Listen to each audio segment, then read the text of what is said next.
nagsimula ang susunod na ship natin sa isang pagkakaibigan na nabuo sa loob ng bahay ni Kuya. Nung nakita ko si Dylan, parang instantly alam ko na this is a vibe. Mas lumalim po yung pagkakaibigan namin, Kuya, habang tumatagal. Same energy kasi kami ni Jazz. Pero sa paglipas ng mga araw, isang koneksyon ang napansin ng lahat sa pagitan ni na Jazz at ng isa pang So you have to housemate. stare at each other. Yeah? And then kung sino ako yung ano. Dito ka lang. Bakit kinikilig You're ko? not allowed to smile. You're not allowed to smile. 1, 2, 3, go.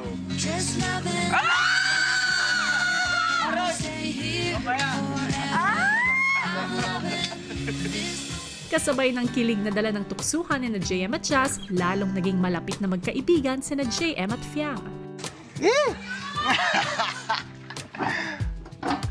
Okay na, hindi na halata.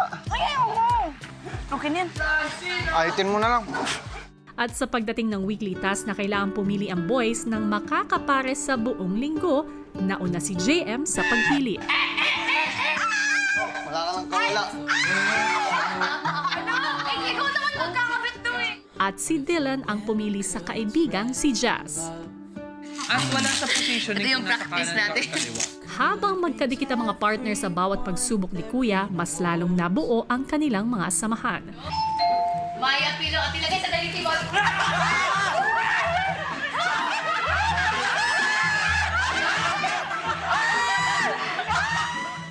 Doon talaga kami mas naging close. Kasi naman, Kuya, nakatali kaming dalawa. Doon ko siguro masasabi na comfortable na ako kahit na magkadikit kami lagi dahil doon sa tali.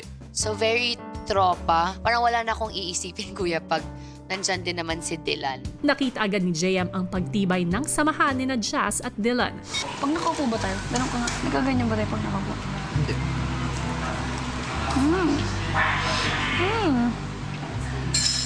Wala napansin.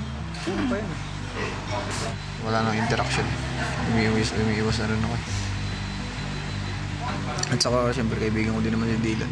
Hindi ako makipagplastikas. Ay! Alam ko naman gusto ni Buddy. Go. So kaya ako nanalayo. Siyempre, kapag hindi ako lumayo, matatalo siya. Joke lang.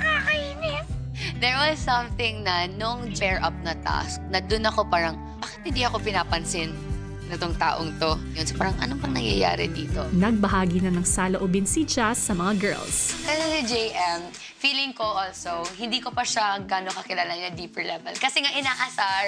Yang akin lang to, yang ah. Ano ba? Kung papapili ka, Dylan or JM, malamang. Me, siya sagot. 1, 2, 3! Si JM. Pag nag-aasara kayo, kinikilig ka.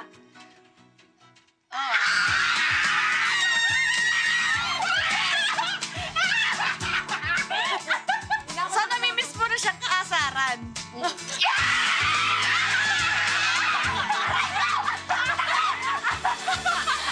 At kinaumagahan, Ay, importante, gusto niya mag-isa-isa. They were twins. Grabe naman yung word na gusto. Sabi ko, Hindi ko pa alam. na-amaze lang ako. Nagano'n siya. Hindi pa gusto. So, crush, paghanga lang. Admira. Oo. nang maiwan si Fiang kasama si JM, May chichika ako. Di ka naman daw niya crush. Admire lang. Pero namimiss niya daw yung mga asar mo sa kanya. Di mo na siya inaasar. Nandiyan naman si Dylan. Ba't di niya hanapin doon? Di niya nga daw bet si Dylan.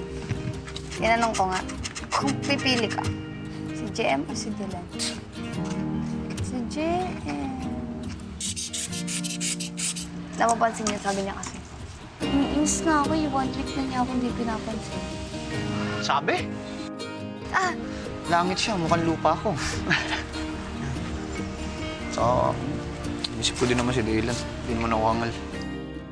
Kasi syempre, pinaka-sinubaybayan sa season na ito ang connections na nabuo sa apat na ito, sina Dylan, Jazz, JM, and Fiang. So gusto ko munang tanungin tong tatlo. Nung nagsimula na itong mga Web of friendships and connections sa apat, ano yung mga na-observe ninyo? Ang masasabi ko lang po talaga, TV, the connection is good. The connection is strong.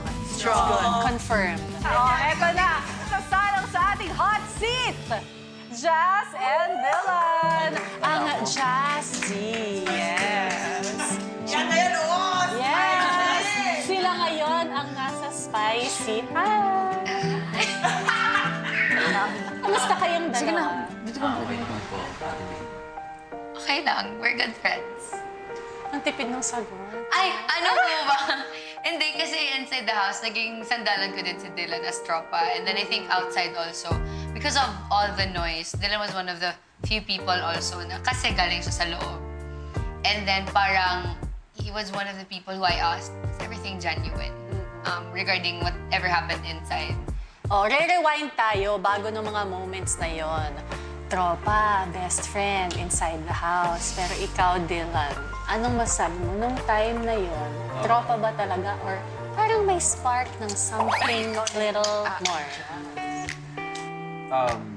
Nung nasa loob po, parang kasi medyo, alam naman po nila na hindi ako masyadong clingy, lalo na sa mga babae. Kasi na-awkward ako. Sa kanya lang ako comfortable. Natanong pa ni Rain kung kami ba talaga. Nag-uugas kami ng pinggan po doon. Tapos sabi niya, Kuya D, baka may secret task kayo niya. Sabi niya, baka kayo talaga hindi yun na sinasabi sa kailan ba kayo mag-reveal? Sabi niya. Wait, and you asked that, Rain, because may naramdaman kang chemistry. Okay, yeah. And then parang, na-confuse na ako, may secret task ba kayo? Kala mo. Napaas man ako. Yeah. Nung lumabas kayo, syempre, grabe yung Jazz D na fandom. Anong naging pag-uusap nyo about that?